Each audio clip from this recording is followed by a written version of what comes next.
What if you could actually give your performance anxiety a job so that it makes it more likely that you will have the outcome that you're looking for? That's what this video is all about, how to harness the opportunities of neurobiology to create the opportunities that you want in your life. My name is Dr. Kate Truitt. I'm a clinical psychologist and a neuroscientist, and I am very excited to share with you two of my favorite tools from my book, Healing in Your Hands, to help you move into a new relationship with your neurobiology, to change the way your brain is showing up in any given moment so that you can be the best version of yourself. The performance anxiety is real, whether it's a big game that we're looking towards, performance in a play, perhaps even having a difficult conversation with somebody that we care about. Performance anxiety is a part of our lives. And in fact, that one of the number one phobias in the world is public speaking. People are more scared of that than spiders. And there's a reason why. When we have performance anxiety, when we are worried about how we're going to show up, it can activate a very specific part of our brain called the amygdala. Now, this is a survival focused part of our brain. It is ancient. It's been around for over 300 million years. And if there's one thing we know about evolution, is that our brain keeps what works and gets rid of what doesn't. And 300 million years is quite a road to travel for it to still be running the show. And so our little amygdala, we lovingly call her Amy the amygdala, is very good at her job. And she is one of our fiercest protectors. She takes very, very good care of us. She's the mama bear that we all carry around inside our brain. And she wants to make sure that we are safe at all times. And when we are going into something new, big, or scary, there may be the possibility that we don't do so well, or we might even fail. And that definitely gets our little amygdala all revved up. But here's the really cool thing. Emotional activation plays a role in everything that we do in our life. It's actually been proven by science that it's important to have anxiety in order to perform at our best. In fact, if you see this little grid here, we need to have a level of anxiety to be our best selves. Performance is actually ideal when we hit a peak point of energy and our performance. If we go too far on the energy scale, our brain might feel frazzled and scattered or even downright frozen. Our amygdala can take over. But if we don't have enough energy, we might as well stay in bed and win the award for being the best sleeper, which, trust me, sometimes does sound like a good idea, doesn't it? But when we are performing, and that is our goal, we want to harness the energy. But we don't want our survival brain getting worried about the possibility of failing. Now, here's what's really cool. Just like our amygdala is over 300 million years old, our system has designed ways to be in a healthy relationship with this part of our brain so that it doesn't overwhelm us. And new insights from the field of neuroscience have taught us how to harness these opportunities. One of these tools is called the havening touch.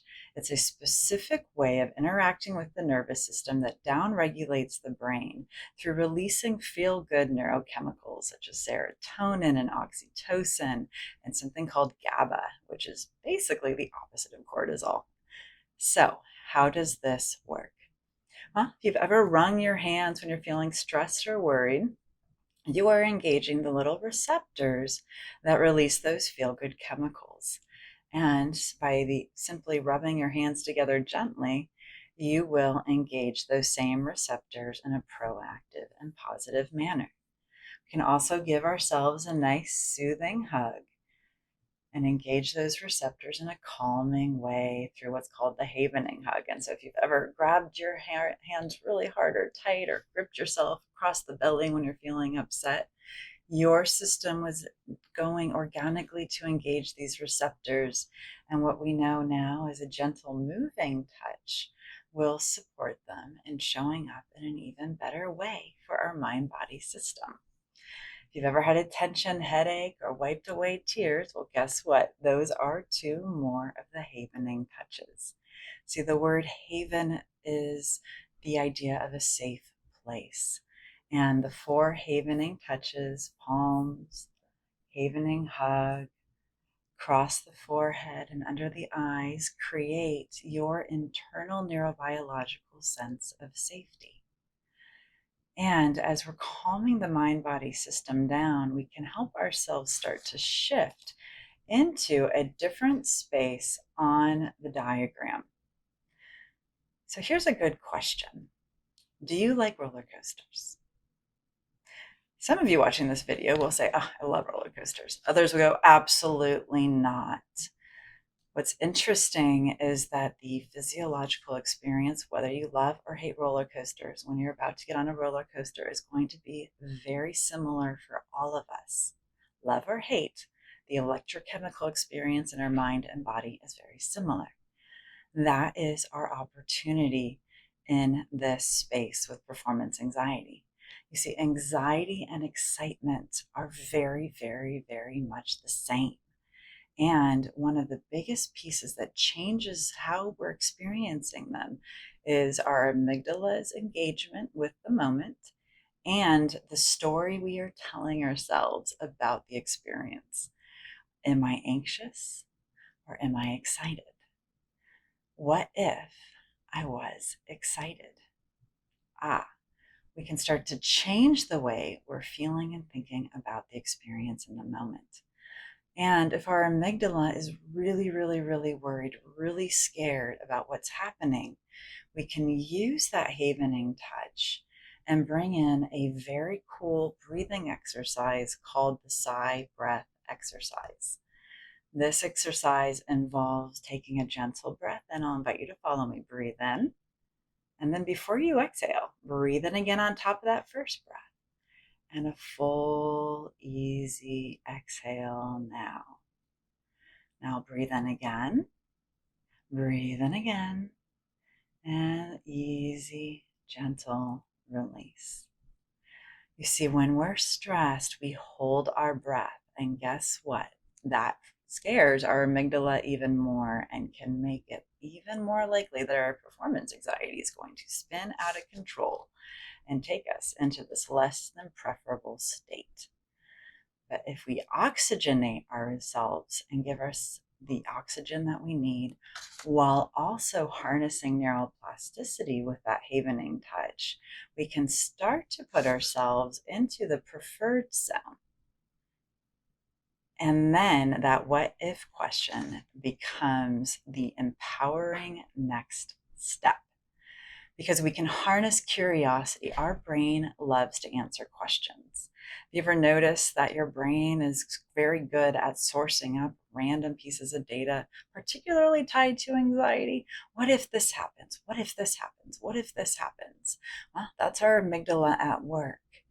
And when we use the havening touch and put our system into that safe space, we can harness our brain's desire to explore questions in a positive way and start to link into the feeling state that we want more of. What if I was calm?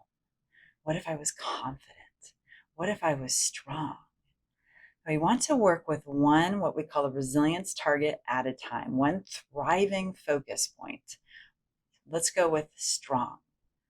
Now, in the moment, you may say, wow, I'm not feeling strong right now. And this is what's cool about our system. We can use any experience where we've been strong in the past to create what we want here in the present moment.